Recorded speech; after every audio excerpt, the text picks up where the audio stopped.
হয়েছে? দেখ না দাদা, মিস্টার মালিককে কত করে বলছি চলুন আমরা দুজনে গিয়ে এক কাপ কফি খেয়ে আসি।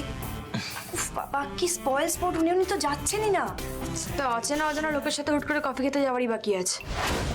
অচেনা কখন চেনা হয়ে যায় আর পর কখন আপন হয়ে যায় কেউ বলতে পারে না।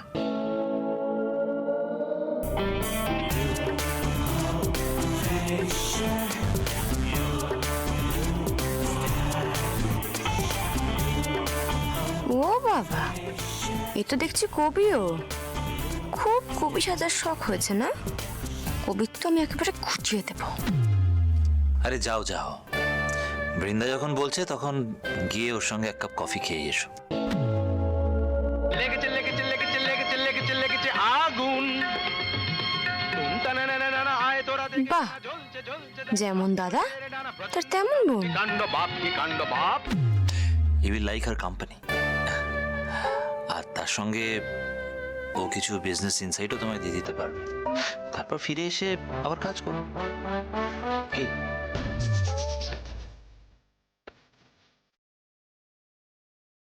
এবার তো দাদাও পারমিশন দিয়ে দিল। কি এবার যাবেন তো?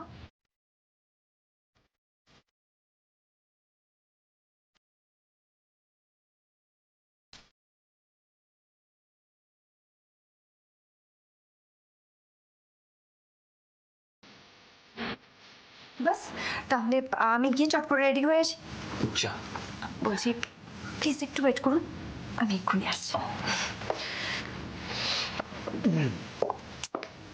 Enjoy your coffee.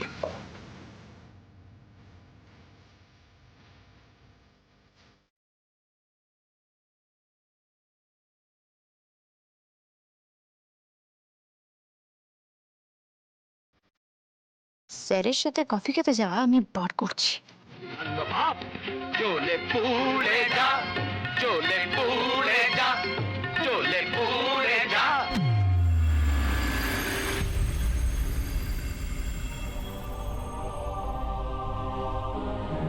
শ্যামলীর জন্য এখানে থাকাটা খুব জরুরি, তাই এদের কাউকে এখন চটানো যাবে না।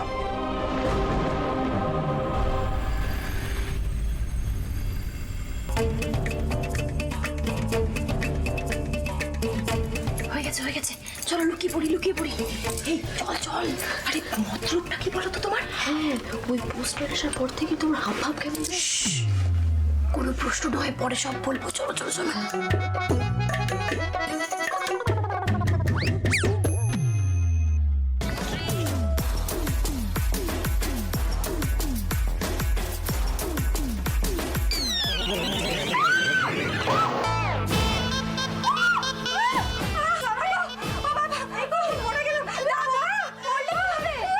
আরে কি সুন্দর সেজেছিল কফি খেতে যাবে বলে, যাওয়াটাই হলো না।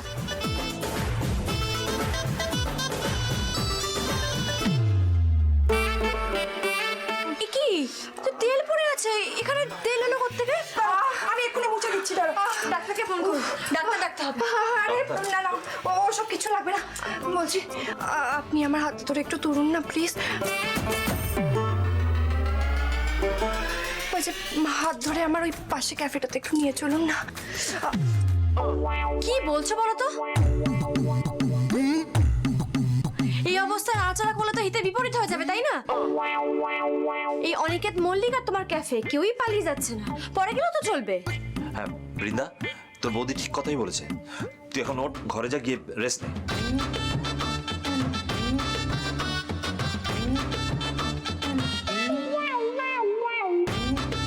আমি তোমাদের কফি বানিয়ে দিচ্ছি, ঠিক আছে? ওই তো সুরদাদি এসে গেছে। সুরদাদি ওটা রাখো, বৃন্দাকে একটু ঘরে নিয়ে যাও। বিন্দি ও ধর, ধরো সাবধানে ধরো, পড়ে না যায় আবার।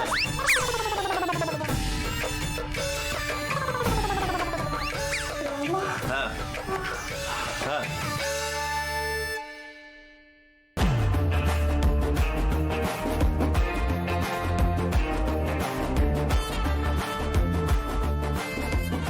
আচ্ছা করে টাইট দিয়েছি। স্যারের সঙ্গে ক্যাফেতে কফি খেতে যাবে, পরে গিয়ে স্যারেরই হাত ধরে ঘরে যাবে। শখ কত!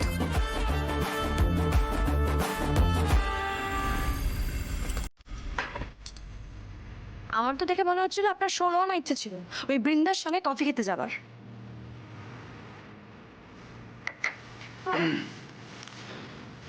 দেখুন শ্যামলী, অস্বীকার করবো না, ইচ্ছে তো একটু ছিল, কিন্তু তার হলো কই বলুন? এখন অগত্যই আপনার বানানো কফি আমাকে খেতে হবে। এই শুনুন, চুপচাপ কফিটা খেয়ে না এখান থেকে চলে যাওয়া আমরা দিচ্ছি। সে বাড়াবাড়ি।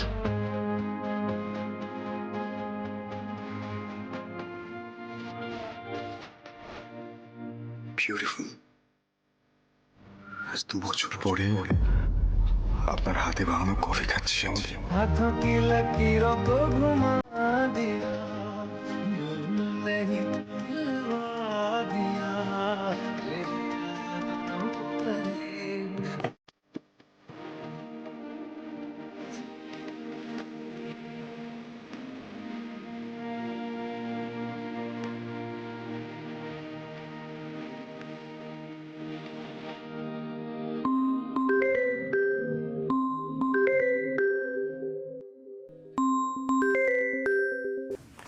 হ্যালো, বৃন্দা বলছি, জাস্ট পাশের রুম থেকে।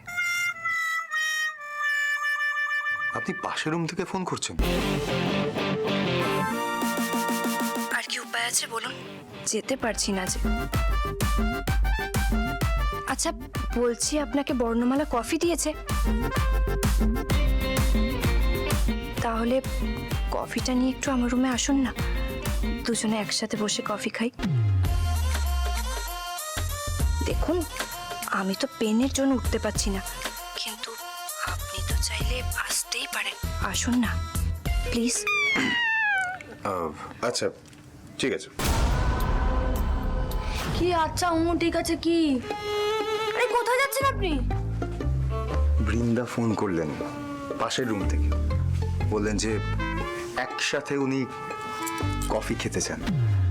এবার দেখুন, আমাকে তো চাকরিটাকে টিকিয়ে রাখতে হবে শ্যামলী, আমার যাওয়া উচিত। মানে এ কি? আরে শুনুন, তো বেশি বাড়াবাড়ি, চাকরি টিকিয়ে রাখতে হবে। ঠিক আছে, আমি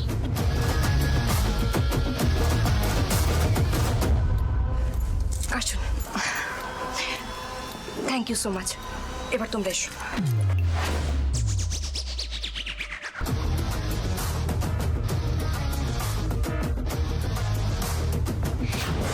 এ কি, তুমি তুমি আবার আসতে গেলে কেন? এ বাবা, তুমি ক্যামেরা তো সেটা দেখতে আসবে না? তোমার দাদা তো বেরিয়েছে, তাই তো আমি। এ কি, আপনি দাঁড়িয়েছেন কেন? বসুন না, আসুন।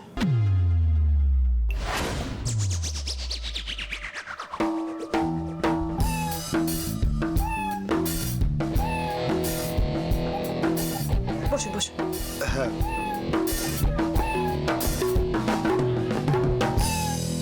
দেখুন না, পেনটা না কিছুতে কমছেই না। ড্রয়ারে না ব্যথার বামটা আছে, একটু যদি ম্যাসাজ করে দিতেন। जोर का झटका है जोरों से लगा, हाँ लगा, जोर का झटका है जोरों से लगा। দেখুন, আমার মনে হয় যে এই কাজটা ওনার করাই বেটার। আরে বাবা, আপনার হাতে যা জাদু।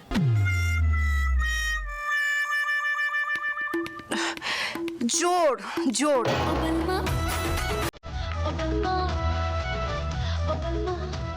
আপনার হাতে যে জোরটা আছে, সেটা কি আর ওর হাতে আছে?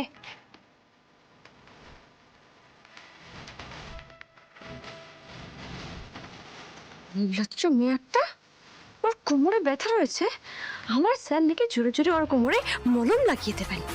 আমি কিছুতেই সেটা হতে দেব না। বলছি কি, আমার কাছে একটা স্প্রে আছে, ম্যাজিকের মতো কাজ করে। আমি নিয়ে আসি, তারপর উনি স্প্রে করে দেবেন। ঠিক আছে, আমি এক্ষুনি নিয়ে আসি, এক্ষুনি নিয়ে আসি।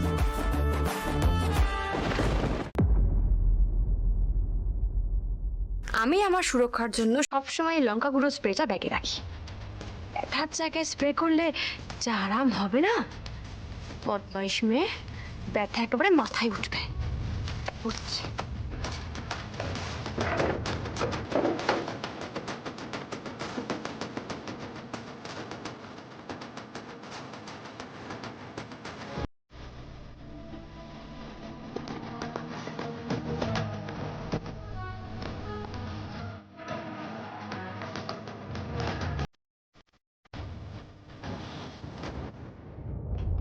শুধু শুধু টাইম ওয়েস্ট হচ্ছে।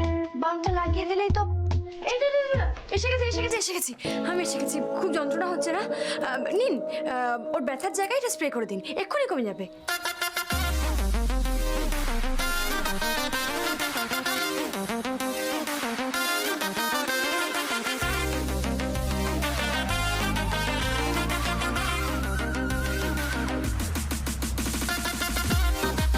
এই তোমরা দুজনে চোখে চোখে কি কথা বলছো বলো তো? কি আবার বলবো, এটাই বলছি তোমাকে স্প্রে করে দেওয়ার জন্য। ঠিক আছে, আপনি স্প্রেটা করে দিন, আপনারা গল্প করুন, আমি বরং আসি। হ্যাঁ, সেটাই ভালো। বেশ। যা, মুখে ফাঁসিয়ে দিয়ে দিব্যি চলে গেলেন। শ্যামলী,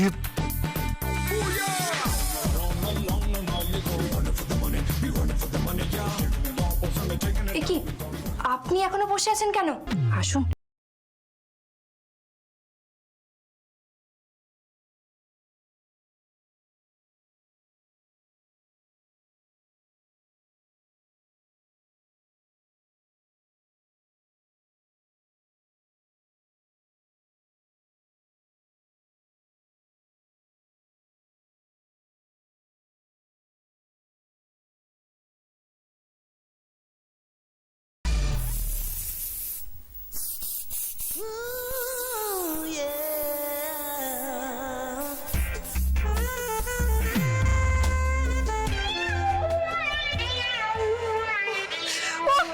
জ্বলছে তো।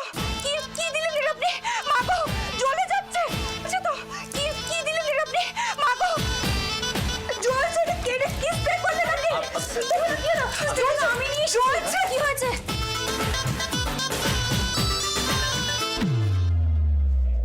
এটা তো পেপার স্প্রে।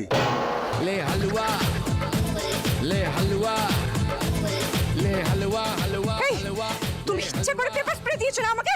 মা, এরকম বলো না গো। দেখো, আমি তো দৌড়ে গিয়ে নিয়ে আসলাম। ভালো করে খেয়াল করে দেখো, কাগজটাও ছেঁড়া। আমি কি করে বুঝবো কোনটা ব্যথা স্প্রে কোনটা পেপার স্প্রে? চলছে না। বরফ দিতে হবে। ন্যানি, একটু বরফ নিয়ে আসুন না, বরফ দিতে হবে। এই বৃন্দা, এই কি হয়েছে? জ্বলে যাচ্ছে। এখনো ব্যথা কমেনি? না, জ্বালা করছে খুব। আমি তো একবার এসেছিলাম, সুলতা বিন্দি ছিল বলে আমি চলে গেলাম তখন। ঠিক আছে, আমি বরফ লাগিয়ে দিচ্ছি। ঠান্ডা লাগছে। তুমি কি ব্যথা কমানোর জায়গায় ব্যথাটা বাড়িয়ে দিচ্ছ? সরো তো। দাও দাও দাও, আমাকে দাও। জ্বালা করছে। একটু শান্ত হও। কমে যাবে কমে যাবে। ঠান্ডা ঠান্ডা, একটু কমে যাবে, শান্ত হয় একটু।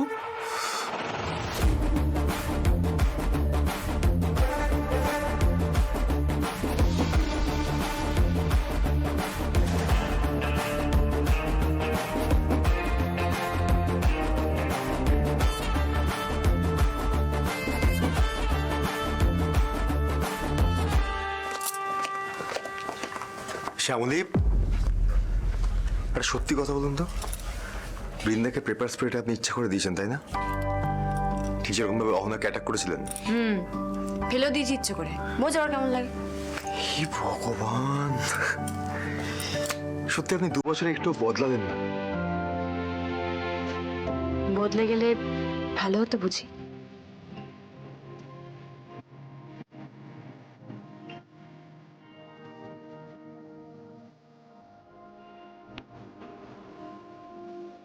আমি তো সেটা বলেছি, কিন্তু একটা কথা স্পষ্ট হয়ে গেল যে আপনি এখনো আমার প্রতি অতটাই পজিটিভ, আপনি এখনো আমাকে অতটাই ভালোবাসেন। जो तुम ना हो रहेंगे हम। না, না মানে? না মানে আপনি এত কিছু জানেন, এটা জানেন না যে ভালোবাসার মানুষের প্রতি ভালোবাসা, প্রেম প্রতি মুহূর্তে প্রতিদিন বাড়ে। তাই আপনার প্রতি আমার ভালোবাসা আগের থেকে অনেক গুণ বেড়ে গেছে।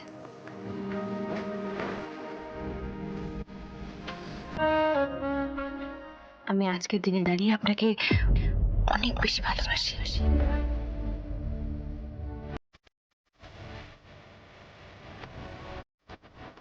হয়তো দূরে চলে গেছিলাম বলেই কাছে আসার টানটা আরো বেড়ে গেছে আমার মধ্যে।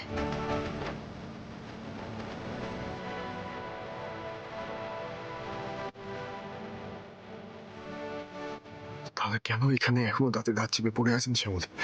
আমরা কি আবার নতুন করে সবটা শুরু করতে পারি না? চলুন না আমার সঙ্গে, আমার হাত ধরে বেরিয়ে পড়ুন, চলুন। স্যার, আমি বড্ড নিরুপায়। এই চলে যাওয়ার কথাটা আমাকে আর দ্বিতীয়বার বলবেন না। যা ছিল আমাদের মধ্যে তা ছিল। এবার আপনি আমাকে ভুলে যান স্যার, আর এখান থেকে চলে যান। এখানে আর কখনো আসবেন না, কখনো না স্যার।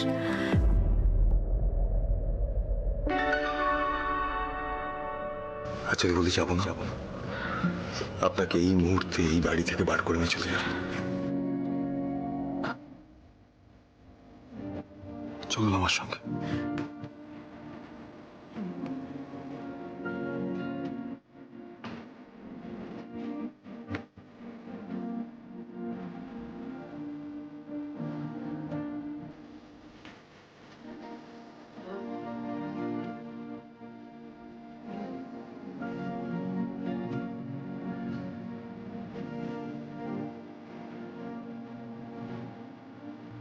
আচ্ছা, আপনি কি চাইছেন না কিন্তু এরকম ভাবে আমাকে তাড়ানোর জন্য ব্যতিব্যস্ত হয়ে উঠেছেন কেন আপনি? আজকে এতগুলো বছর পরে আমি আর আপনি এতটা কাছাকাছি। আমি সারাক্ষণ আপনাকে দেখতে পাচ্ছি, আপনি সারাক্ষণ আমায় দেখতে পাচ্ছেন। ভালো লাগছে না আপনার?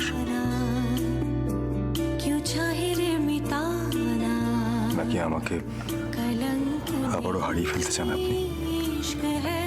স্যার, আপনি তো সবসময় আমার মনের মন্দিরে আছেন।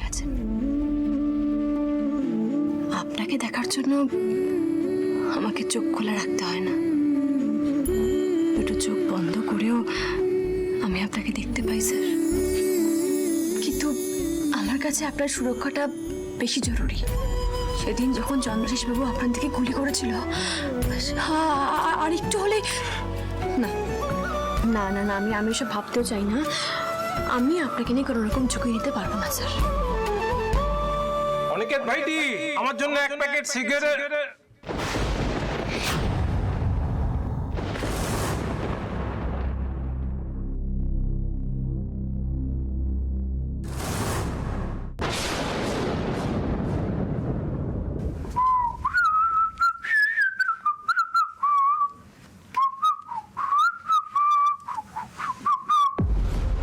একটু আগে তো দুজনে সিটকে দাঁড়িয়েছিলে, আমাকে দেখে কি দুজনে দুদিকে সরে গেলে? কেস কি কি চলছে দুজনের মধ্যে? আর হ্যাঁ, তোমার তো সাংঘাতিক ডিমান্ড।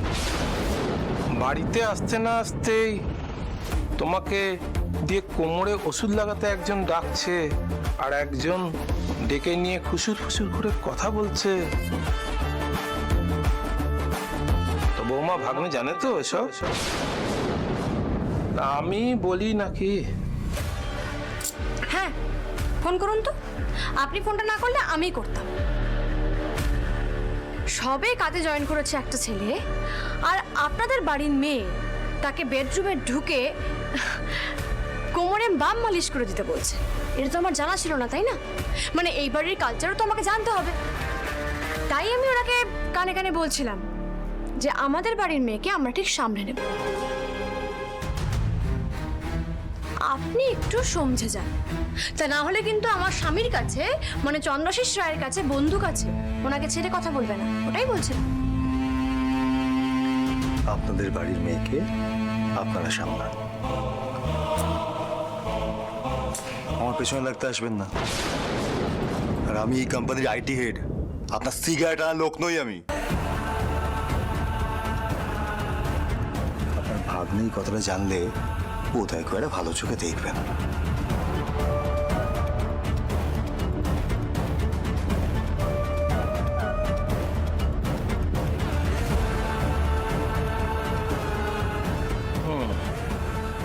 ওরা দুজনে বোধহয় আমাকে ঘোল খাইয়ে গেল, কিন্তু আমি নিজের চোখে ওদের ঘনিষ্ঠ হতে দেখেছি। এটা তো ভাগ্নেকে জানাতেই হবে। ভাগ্নে ফিরুক, ফিরলে সামনাসামনিই বলবো।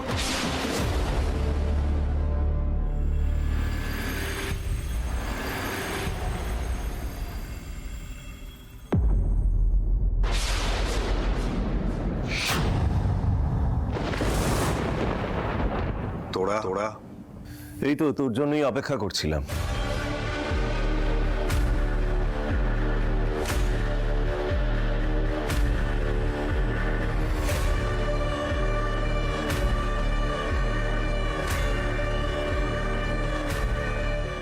অনি, কতদিন পর দেখছি তোকে, একটু মিষ্টি মুখ কর। হ্যাঁ,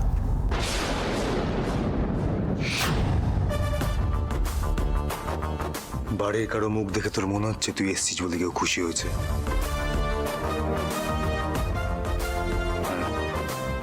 তোর সঙ্গে কারো দেখা হওয়ার কথা ছিল?